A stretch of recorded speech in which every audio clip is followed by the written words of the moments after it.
പന്തത്തല ഇടത്തേട്ട് ദേവീക്ഷേത്രത്തിൽ 10ാമത് മഹോത്സവം നടന്നു.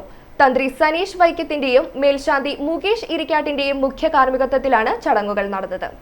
10ാമത് തിരുവുത്സവത്തിന്റെ സമാപന ദിനത്തിൽ രാവിലെ നടന്ന കുംഭകുട ഘോഷയാത്ര ഭക്തിസാന്ദ്രമായി. കുംഭകുടം, അമ്മൻകുടം, അർജുന നൃത്തം, തെയ്യം, പൂത്താലം, വാദ്യമേളങ്ങൾ എന്നിവയുടെ അകമ്പടിയോടെ നടന്ന ഘോഷയാത്രയിൽ നിരവധി ഭക്തജനങ്ങൾ പങ്കെടുത്തു.